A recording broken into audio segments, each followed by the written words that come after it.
Question bank numerical series of chemistry को यो भिडियोमा चाहिँ हामी इलेक्ट्रोकेमिस्ट्रीसँग रिलेटेड केही न्यूमेरिकलहरु डिल गर्छौं। अब इलेक्ट्रोकेमिस्ट्रीमा पनि दुईटा पोर्सन छ है। इलेक्ट्रोकेमिस्ट्रीमा इलेक्ट्रोलाइटिक सेल र इलेक्ट्रोलाइटिक कन्डक्टेन्स भन्ने दुईटा पोर्सन छ। आज हामीले गर्ने भनेको चाहिँ इलेक्ट्रोलाइटिक कन्डक्टेन्ससँग रिलेटेड केही न्यूमेरिकल हो।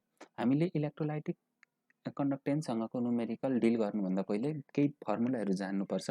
फर्मुलाहरुमा हाम्रो के फर्मुला जान्नुपर्छ भन्दा मोलारिटी, मोलर कन्डक्टेन्स, नर्मालिटी, इक्विभ्यालेन्ट कन्डक्टेन्स अनि सेल कन्स्टेन्टको फर्मुला। यति कतिवटा पाँचवटा फर्मुला जान्यो भने लगभग धेरैवटा क्वेसनहरु मिलाउन सकिन्छ। अब मोलारिटी भनेको के हो? हामीले पहिले पनि पढेको, हामी फर्स्ट इयरमा पनि पढेको, 11 12 मा पनि पढेको हो। हाम्रो के हुन्छ number of moles of solute dissolved in volume of solution in litre. हामीले यहाँ के सम्झिनुपर्छ? भोल्युम केमा हुनुपर्छ? लिटरमा हुनुपर्छ। अनि सोल्युटलाई केमा लिनुपर्छ? सोल्युटको नम्बर अफ मोल्स लिनुपर्छ। त्यस्तै हाम्रो नर्मालिटीमा पनि भोल्युम केमै लिनुपर्छ? लिटरमै लिनुपर्छ। अनि यो के हुन्छ? सोल्युट चाहिँ केमा लिनु? सोल्युटको चाहिँ के लिनुपर्छ? नम्बर अफ ग्राम इक्विभ्यालेन्ट निकाल्नुपर्छ। अनि हाम्रो इक्विभ्यालेन्ट कन्डक्टेन्समा के हुन्छ? इक्विभ्यालेन्ट कन्डक्टेन्स अब इक्विभ्यालेन्ट कन्डक्टेन्स र मोलर कन्डक्टेन्समा मोलर कन्डक्टेन्स भनेको के हो त? कपा इन्टु 1000 बाइ एम भनेपछि के भनेको चाहिँ यहाँ भनेको स्पेसिफिक कन्डक्टेन्स भन्ने हुन्छ। स्पेसिफिक कन्डक्टेन्सलाई हामीले कप्पाले डिनोट गर्छौं। के भन्दा पनि हुन्छ?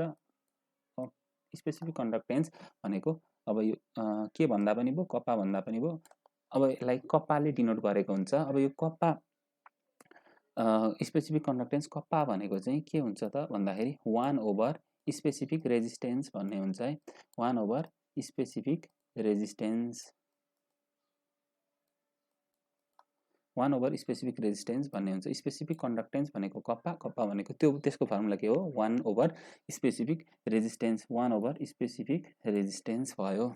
अब त्यस्तै इक्विभ्यालेन्ट कन्डक्टेन्समा पनि के हुन्छ? Kappa into 1000 by normality N. यसमा पनि कप्पा भनेको के हो त? 1 over specific resistance, 1 by specific resistance, 1 by specific resistance. Specific resistance भनेको के भयो? स्पेसिफिक कन्डक्टेन्स भयो।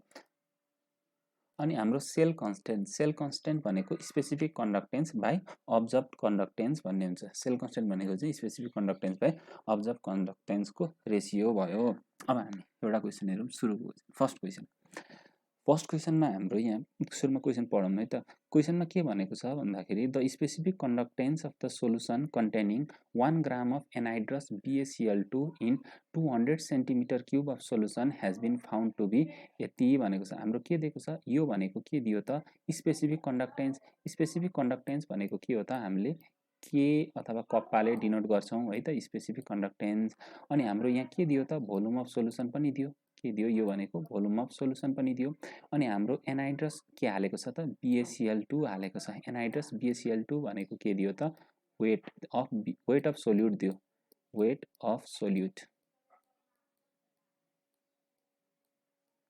अफ सोल्युट दियो है। अनि अघि हामीले के निकाल्नु भनेको छ भन्दाखेरि मोलर कन्डक्टेन्स र इक्विभ्यालेन्ट कन्डक्टेन्स निकाल्नु भनेको थियो। मोलर कन्डक्टेन्सको फर्मुलामा के हुन्थ्यो त भन्दाखेरि मोलर कन्डक्टेन्समा हाम्रो के हुन्थ्यो? कप्पा इन्टु 1000 बाइ मोलारिटी हुन्थ्यो हैन। Kappa into 1000 by molarity. हामीलाई कप्पाको भ्यालु त दिएको छ यहाँ। कप्पाको भ्यालु त यो दियो है। कप्पाको भ्यालु त हामीलाई के दियो? यहाँनेरि कप्पाको भ्यालु त यो दिएको छ है। अब हामीसँग नभएको के हो त? मोलारिटीको भ्यालु नभएको हो। अब मोलारिटीको तर हामीलाई के थाहा छ त? मोलारिटीको फर्मुला थाहा छ। मोलारिटी भनेको के हो त? Number of moles of solute. मोलारिटीको फर्मुला के हो त? Number of moles of solute dissolved in a volume of solution in litre भन्ने थाहा छ। तर अर्को कुरा के छ त भन्दाखेरि हाम्रो वेट अफ सोल्युट केमा दिएको छ? सोल्युटको एमाउन्ट केमा दिएको छ भन्दाखेरि ग्राममा दिएको छ। त्यही अब हाम्रो त फर्मुलामा त के छ भन्दाखेरि मोल्समा लानुपर्छ। त्यही भएर सुरुमा हामीले के निकाल्नु पर्यो त? BaCl2 कति मोल BaCl2 चाहिँ डिजल्भ गरेको छ भनेर निकाल्नु पर्यो। त्यही भएर अब हामीले सुरुमा के निकाल्नु पर्यो? Number of moles of BaCl2।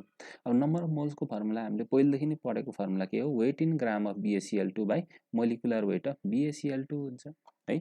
Weight in gram of BaCl2 by molecular weight of BaCl2। अब weight in gram of BaCl2 हाम्रो कति छ त? यहाँदेखि ल्याएर हाल्दिने। Weight in gram of BaCl2 कति छ? हाम्रो 1 ग्राम छ। अब मोलिकुलर वेट अफ BaCl2 चाहिँ हामीले क्याल्कुलेट गर्नुपर्छ। अब अब बेरियमको बेरियमको एटोमिक वेट कति हो 137 हो। बेरियमको एटोमिक वेट कति हो 137 अनि क्लोरिनको कति हो त 35.5 जुनबाट हाम्रो मोलिकुलर वेट कति आयो 208 आयो अनि हाम्रो number of moles of BaCl2 कति number of moles of BaCl2 भनेको कति हुने रहेछ त 1/208 भन्ने के भयो number of moles of BaCl2। अब हामीले नम्बर अफ मोल्स आइसकेपछि त के गर्न सकियो त मोलारिटी निकाल्न सकियो। मोलारिटीको फर्मुला के भयो त number of moles of solute by volume of solution in litre. अब हाम्रो भोल्युम अफ सोलुसन पनि फेरि केमा दिएको छ त CM क्युबमा दिएको छ। CM क्युबमा दिएको छ भनेपछि CM क्युबलाई हामीले केमा चेन्ज गर्नु पर्यो लिटरमा चेन्ज गर्नु पर्यो। CM क्युबलाई लिटरमा चेन्ज गर्न सजिलो छ। अब 200 CM क्युबलाई चेन्ज गर्नु पर्यो भने हामीले के गरिदिने 200/1000 गरिदिने। 200/1000 गरौँ भने त हाम्रो केमा चेन्ज भयो त लिटर हुन्छ। 200 सेन्टिमिटर क्युब भनेको 200/1000 लिटर भयो। अब यहाँ पनि त्यही गरेको number of moles of solute कति आएको छ 1/208 आएको छ। Volume of solution in litre हामीलाई कति दिएको थियो 200 सेन्टिमिटर क्युब दिएको थियो। हामीले लिटरमा चेन्ज गर्नको लागि डिभाइड बाई 1000 गर्यौँ। हाम्रो मोलारिटी कति आयो त 0.0240 आयो। अब हामीले के निकाल्नु भनेको छ मोलर कन्डक्टेन्स। मोलर कन्डक्टेन्स भनेको कति निक्लियो त अब मोलर कन्डक्टेन्सको फर्मुला के छ त kappa into 1000 kappa into 1000 divided by kappa into 1000 divided by के गर्ने एम मोलारिटी। हामीलाई कप्पा भनेको पनि दिएको छ क्वेसनमा कति दिएको छ 0.0058 दिएको छ अनि इन्टु 1000 बाई एम। एम भनेको मोलारिटी अहिले भर्खर हामीले निकाल्यौँ। अब हामीले यसमा हाल सबै भ्यालु पुट गरेपछि त हाम्रो के आयो मोलर कन्डक्टेन्स। मोलर कन्डक्टेन्स भनेको के आयो kappa into 1000 by M. Kappa भनेको छ 0.0058 इन्टु 1000 बाई यति गर्दाखेरि हाम्रो के आयो त 241.66 पर ओम सेन्टिमिटर स्क्वायर पर मोल भन्ने आयो है त। अब अर्को क्वेसनमा के भनेछ इक्विभ्यालेन्ट कन्डक्टेन्स भन्ने निकाल्नु भनेछ। अब हामीलाई के थाहा छ इक्विभ्यालेन्ट कन्डक्टेन्सको फर्मुला पनि के हो थाहा छ हामीलाई के थाहा छ त भन्दाखेरि इक्विभ्यालेन्ट कन्डक्टेन्स भनेको kappa into 1000 by normality kappa into 1000 by normality हो। अब हामीले अघि यहाँ मोलारिटी निकालेको थियौँ अरू भ्यालु त निकालेको थियौँ त्यस्तै हाम्रो यहाँ के निकाल्नु पर्यो नर्मालिटी निकाल्नु पर्यो सुरुमा। अब नर्मालिटीको फर्मुला हाम्रो के हो त नर्मालिटीको फर्मुला भनेको के हो त number of gram equivalent of solute by volume of solution in litre. Volume केमा राख्ने लिटरमा राख्ने तर हामीले के निकाल्नुपर्छ नम्बर अफ ग्राम इक्विभ्यालेन्ट निकाल्नुपर्छ है। अब हाम्रो के चाहिँदै रहेछ त भन्दाखेरि number of gram equivalent of solute चाहियो है। भोल्युम अफ सोलुसन त दिएको छँदैछ नर्मालिटी निकाल्नको लागि। अब नम्बर अफ ग्राम इक्विभ्यालेन्टको फर्मुला पनि हामीले जानेकै हुनुपर्छ। नम्बर अफ ग्राम इक्विभ्यालेन्टको फर्मुला के हो अहिलेको जस्तै नम्बर अफ मोलमा के हुन्थ्यो त डिभाइडेड बाई मोलिकुलर वेट हुन्थ्यो है। त्यस्तै नम्बर अफ ग्राम इक्विभ्यालेन्टमा के हुन्छ weight in gram by equivalent weight हुन्छ। Weight in gram by equivalent weight हुन्छ। अब हामीले अघि मोलिकुलर वेट त कति निकालेको छौँ BaCl2 को 208 निकालेका थियौँ मोलिकुलर वेट। अब यसको इक्विभ्यालेन्ट वेट कति हुन्छ त 208/2 भनेको कति भयो 104 हुने भयो। BaCl2 को के हुने भयो त 104 हुने भयो। अब weight in gram of BaCl2 कति दिएको थियो भन्दा 1 ग्राम दिएको थियो है। अनि इक्विभ्यालेन्ट वेट भनेको कति भयो molecular weight by 2। Molecular weight कति आएको थियो माथि हामीले गर्दा 208 आएको थियो। 208/2 गर्दाखेरि कति भयो 1/104। यो भनेको के आयो त number of gram equivalent of BaCl2। अब नर्मालिटीको फर्मुला के हो त number of gram equivalent of solute by volume of solution in litre. अब number of gram equivalent of solute कति छ 1/104 अनि हाम्रो volume of solution in litre volume कति दिएको थियो 200 सेन्टिमिटर क्युब दिएको थियो 200 सेन्टिमिटर क्युब है। 200 सेन्टिमिटर क्युबलाई हामीले केमा चेन्ज गर्नु पर्यो लिटरमा चेन्ज गर्नु पर्यो। लिटरमा चेन्ज गर्नको लागि हामीले केले डिभाइड गरिदिने 1000 ले डिभाइड गरिदिने अनि यही गर्दाखेरि हाम्रो कति आयो त नर्मालिटीको फर्मुला कति नर्मालिटीको भ्यालु कति आयो 0.0480 ग्राम इक्विभ्यालेन्ट पर लिटर आयो। अब हाम्रो इक्विभ्यालेन्ट कन्डक्टेन्सको फर्मुला त अघि माथि पनि डिस्कस गरिसकेको के हो त कप्पा इन्टु 1000 बाई एन भयो। कप्पाको भ्यालु अघि क्वेसनले पनि दिएको छ कति 0.0058 इन्टु 1000 बाई एन। एन भनेको अहिले भर्खर हामीले निकाल्यौँ कति 0.0480 अनि हामीले यो जम्मै भ्यालु इनपुट गरिसकेपछि हाम्रो कति भ्यालु आउने रहेछ त इक्विभ्यालेन्ट कन्डक्टेन्सको 120.833 ओम पर ओम सेन्टिमिटर स्क्वायर पर इक्विभ्यालेन्ट भन्ने आयो। हामीले यो क्वेसनमा बेसिकली सम्झिनु पर्ने भनेको चाहिँ के हो त भन्दाखेरि यो मोलर कन्डक्टेन्सको फर्मुला सम्झिनुपर्छ। मोलर कन्डक्टेन्सको फर्मुला के हो त कप्पा इन्टु 1000/m भयो। अनि त्यस्तै इक्विभ्यालेन्ट कन्डक्टेन्स भनेको छ भने केही फरक हुँदैन, यो m को ठाउँमा के आउँछ त n मात्र आउँछ है। त्यति इक्विभ्यालेन्ट भनौँ भने के हुन्छ m को ठाउँमा n आउँछ, अनि मोलरमा चाहिँ के हुन्छ त मोलरमा m इक्विभ्यालेन्टमा n हुन्छ। m भनेको मोलारिटी, n भनेको नर्मालिटी भयो है। अनि हामीले अब अर्को सबै निकाल्नको लागि अब मोलारिटी र नर्मालिटीको फर्मुला पनि सम्झिनु पर्यो। मोलारिटीको फर्मुला के हुन्छ नम्बर अफ मोल्स, मोलारिटी भनेको के हो त number of moles by number of moles, यहाँनिर के भयो मोल्सको number of moles by volume, number of moles of solid by volume. Volume केमा लिनुपर्छ त भोल्युम केमा लिनुपर्छ भोल्युम लिटरमा लिनुपर्छ है। भोल्युम चाहिँ जहिले हाम्रो लिटरमा लिनुपर्छ। अब इक्विभ्यालेन्टमा छ भने इक्विभ्यालेन्टमा के लिनुपर्छ त भन्दाखेरि इक्विभ्यालेन्टमा नम्बर अफ ग्राम इक्विभ्यालेन्ट लिनुपर्छ, number of mole नलिएर number of मोल्सको ठाउँमा के लिनुपर्छ त अब यहाँ नर्मालिटी निकाल्ने हो भने यहाँ माथि के लिनुपर्छ number of gram equivalent, number of के इक्विभ्यालेन्ट ग्राम इक्विभ्यालेन्ट, अनि भोल्युम चाहिँ केमा लिनुपर्छ त लिटरमै लिनुपर्छ। अब यस्तो खालको क्वेसनहरू पनि एक्जाममा सोधिराखेको हुन्छ, सजिलो हुन्छ गर्न। हामीले यो युनिटहरू चाहिँ बिगार्नु भएन। अब अर्को क्वेसन हेरौँ है त।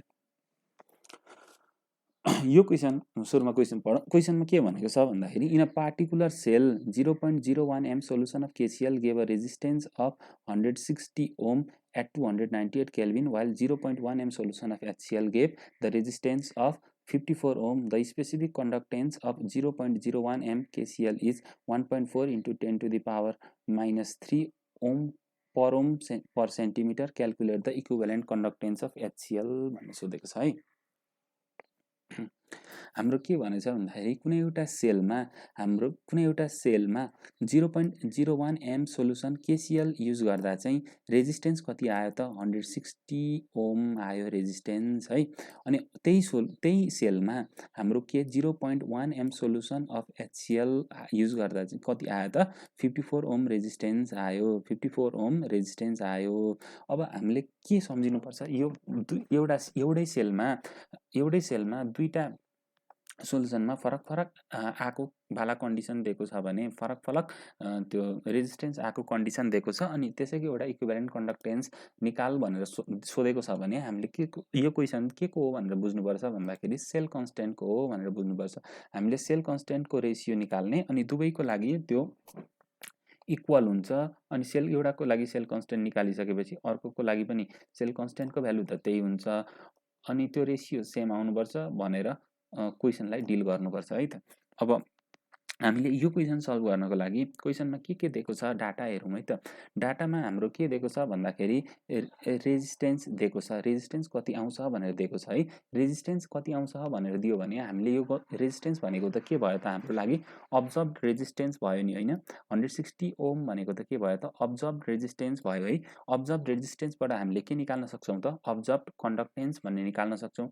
अब्जर्भड कन्डक्टेन्स भनेको अब्जर्भड रेजिस्टेन्सको इन्भर्स अब्जर्भ रेजिस्टेन्सको रेसिप्रोकल भइहाल्यो। अब दुईटैको अब्जर्भ रेजिस्टेन्स हामीलाई दिएको छ, हेर त दुईटैको अब्जर्भ रेजिस्टेन्स हामीलाई दिएको छ। अब हाम्रो स्पेसिफिक कन्डक्टेन्स पनि के को दिएको छ त KCl को दिएको छ, KCl को स्पेसिफिक कन्डक्टेन्स पनि दिएको छ। अब हाम्रो के भयो त KCl सोल्युसन युज गर्यौँ भने त KCl सोल्युसनको लागि KCl सोल्युसन युज गरेर त हामीले सेल कन्स्टेन्ट निकाल्न सकियो नि, किनकि KCl सोल्युसनको रेजिस्टेन्स यति भनेर दिएको छ है। KCl सोल्युसनको रेजिस्टेन्स यति भनेर दिएको छ भने हाम्रो अब्जर्भ कन्डक्टेन्स कति भयो त 1/160 भयो नि होइन, 1/160 भयो।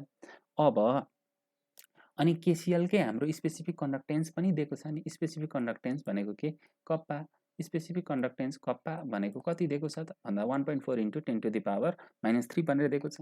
अनि दुईटै दिएको छ भने दुईटै भ्यालु थाहा छ भने हामीले सेल कन्स्टेन्टको भ्यालु त निकाल्न सकियो। अब त्यस्तै हाम्रो अर्को HCl युज गरेर पनि हामीले के गर्न सक्छौँ त HCl को पनि के दिएको छ त अब्जर्भड रेजिस्टेन्स त दिएको छ। अब्जर्भड रेजिस्टेन्सबाट हामीले के निकाल्न सक्छौँ त अब्जर्भड कन्डक्टेन्स निकाल्न सक्छौँ। अब्जर्भ कन्डक्टेन्स कति हुने भयो त 1/54 हुने भयो है त। अब्जर्भ कन्डक्टेन्स 1/54 हुने भयो। अब हामीले के निकाल्नु पर्ने छ त? इक्विभ्यालेन्ट। अब हाम्रो स्पेसिफिक कन्डक्टेन्स त दिएको छैन नि त यसको है। स्पेसिफिक कन्डक्टेन्स त दिएको छैन। अब हामीले स्पेसिफिक कन्डक्टेन्स HCl को लागि निकाल्नको लागि के गर्नुपर्ने भयो त? यही फर्मुलामा हामीले हाल्दिने। अब सेल कन्स्टेन्ट अघि एउटै सेल भएकोले, एउटा पार्टिकुलर सेल भएकोले यसको सेल कन्स्टेन्ट के हुन्छ त? फिक्स्ड हुन्छ। अघि हामीले KCL युज गरेर जति सेल कन्स्टेन्ट निकालेका थियौँ त्यही सेल कन्स्टेन्ट हाल्ने यहाँ, अनि हाम्रो स्पेसिफिक कन्डक्टेन्सको भ्यालु निकाल्ने। अनि स्पेसिफिक कन्डक्टेन्सको भ्यालु आइसकेपछि त इक्विभ्यालेन्ट कन्डक्टेन्स त हामीले यो सजिलै अघि माथिको क्वेसनमा पनि हालेको फर्मुलाबाट निकाल्न सकियो नि त, हैन? अब यहाँ हेरौँ है, सोलुसनमा पनि त्यही गरेछ। अब हाम्रो KCL सोलुसनको लागि हाम्रो के दिएको छ त भन्दाखेरि KCL सोलुसनको स्पेसिफिक कन्डक्टेन्स 1.4 × 10⁻³ भनेर हामीलाई क्वेसनले दिएको छ। अनि 0.01 M KCL सोलुसनले 160 ओम रेजिस्टेन्स दिन्छ भन्ने कुरा हामीले अब्जर्भ गर्यौँ है। अनि हामीले यो अब्जर्भ गरिसकेपछि हाम्रो अब्जर्भ कन्डक्टेन्स चाहिँ कति भयो त? अब्जर्भड कन्डक्टेन्स भनेको कति भयो त भन्दाखेरि यसैको इन्भर्स भयो 1/160। 1/160 भनेको 0.0065 पर ओम भयो है। KCL सोलुसनको लागि अब्जर्भ कन्डक्टेन्स भनेको यति। अब हामीले सेल कन्स्टेन्टको फर्मुला अघि यहाँ माथि के थियो? स्पेसिफिक कन्डक्टेन्स भयो। अब्जर्भ कन्डक्टेन्स हामीसँग के पनि छ? स्पेसिफिक कन्डक्टेन्स, जुन भनेको के? स्पेसिफिक कन्डक्टेन्स पनि भयो अनि अब्जर्भ कन्डक्टेन्स पनि भयो। स्पेसिफिक कन्डक्टेन्स पनि भयो, अब्जर्भ कन्डक्टेन्स पनि भइसकेपछि हामीले के? सेल कन्स्टेन्टको भ्यालु त निकाल्न सक्यौँ। सेल कन्स्टेन्ट भनेको के भयो त? स्पेसिफिक कन्डक्टेन्स बाई अब्जर्भ कन्डक्टेन्स भयो। स्पेसिफिक कन्डक्टेन्स हामीलाई क्वेसनले दिएको छ 1.4 × 10⁻³ त्यो भनेको 0.0014 भयो। अनि हाम्रो स्पेसिफिक अब्जर्भ कन्डक्टेन्स भनेको हाम्रो यहाँदेखि आयो भ्यालु। अब्जर्भ कन्डक्टेन्स भनेको कति रहेछ त? अब्जर्भ कन्डक्टेन्स भनेको त्यहाँदेखि भ्यालु हालिदिने, कति छ? 0.00625 छ। अनि हाम्रो सेल कन्स्टेन्ट कति भयो त? 0.224 भयो। अब हाम्रो सेल कन्स्टेन्टको भ्यालु आइसकेपछि यही सेल कन्स्टेन्टको भ्यालु युज गरेर यही अब HCl सोलुसनमा पनि हाम्रो सेल कन्स्टेन्ट चाहिँ यति नै हुन्छ है। सेल कन्स्टेन्ट भनेको एउटा कन्स्टेन्ट भ्यालु भयो एउटा पार्टिकुलर सेलको लागि। अब HCl सोलुसनको हाम्रो के दिएको छ? सुरुमा अब्जर्भ रेजिस्टेन्स भन्ने दिएको छ। Observe resistance due to 0.1 M KCL भनेको कति? 54 ओम भनेर दिएको छ है। अब अब्जर्भ रेजिस्टेन्स 54 ओम भयो भने अब्जर्भ कन्डक्टेन्स कति हुन्छ त भन्दाखेरि यसैको इन्भर्स हुन्छ, यसैको रेसिप्रोकल हुन्छ भनेको 1/54। 1/54 भनेको कति आयो त? 0.0185 वर ओम आयो। अब सेल कन्स्टेन्टको भ्यालु के त? Specific conductance by observe conductance. Specific conductance by observe conductance. अब हाम्रो सेल कन्स्टेन्ट कति छ त? सेल कन्स्टेन्ट भनेको हामीले अघि निकाल्यौँ 0.224 पर सेन्टिमिटर छ है। 0.224 पर सेन्टिमिटर भयो यो सेल कन्स्टेन्ट। अनि सेल कन्स्टेन्ट अब क्रस मल्टिप्लाई हुँदाखेरि यता मल्टिप्लाई हुन्छ। Cell constant into observe conductance, cell constant into observe conductance भनेको के भयो त? स्पेसिफिक कन्डक्टेन्स भयो। अब हाम्रो स्पेसिफिक कन्डक्टेन्सको भ्यालु कति आयो त? 0.224 इन्टु 0.0185 त्यो भनेको कति आयो? 0.004144 पर ओम पर सेन्टिमिटर आयो। अनि इक्विभ्यालेन्ट कन्डक्टेन्स भनेको के हो त? इक्विभ्यालेन्ट कन्डक्टेन्स भनेको हामीलाई अघि पनि पढेकै फर्मुला हो। के हो? Kappa into 1000 by N. Kappa भनेको कति हो? कप्पा भनेको हामीले अहिले भर्खर यहाँ निकाल्यौँ कति? 0.004144 इन्टु 1000 बाई। अब हामीलाई क्वेसनमा मोलारिटी दिएको छ है। क्वेसनमा हाम्रो मोलारिटी भनेर दिएको छ। मोलारिटी कति दिएको छ? 0.1 भनेर दिएको छ। अब HCl को के हुन्छ त? बेसिसिटी 1 हुने भएकोले यसको नर्मालिटी पनि कति नै हुन्छ त? 0. मोलारिटीसँगै इक्वल हुन्छ, जुन भनेको 0.1 नै हुन्छ। त्यही भएर हामीले यहाँ 0.1 नै इनपुट गर्यौँ। अब हाम्रो कति आयो त? ठ्याक्क यो भ्यालु हालिसकेपछि 41.44 पर ओम पर सेन्टिमिटर आयो। अब हामीले यहाँ सम्झिनु पर्ने फर्मुला भनेको त्यही अगाडिको 4-5 फर्मुला हो। के भयो त? मोलारिटी, मोलर कन्डक्टेन्स, नर्मालिटी, इक्विभ्यालेन्ट कन्डक्टेन्स र सेल कन्स्टेन्टको फर्मुला। यति 5वटा फर्मुला सम्झ्यो भने यो दुईटा टाइपको क्वेसन हामीले सल्भ गर्न सक्छौँ। अब मोलारिटीको formula number of moles of solute by volume of solution in litre. Molar conductance भनेको kappa into 1000 by molarity. Normality भनेको number of gram equivalent of solute. Number of gram equivalent of solute by volume of solution in litre. Equivalent कन्डक्टेन्सको kappa into 1000 by N. अनि अर्को के छ? Cell कन्स्टेन्टको specific conductance kappa by observe conductance. Observe conductance भनेको जति हाम्रो resistance observe गरिन्छ हो त्यतिकै के भयो? रेसिप्रोकल भनेको चाहिँ अब्जर्भ कन्डक्टेन्स हुन्छ। हामीले बेसिकली यति 5 वटा फर्मुला गऱ्यौँ भने यो टाइपको यो अहिले सल्भ गरेको 2टा टाइपको क्वेसनहरू हामीले गर्न सक्छौँ। यो भिडियोमा यति नै। अब अरू न्युमेरिकलहरू नेक्स्ट भिडियोमा। Thanks for watching.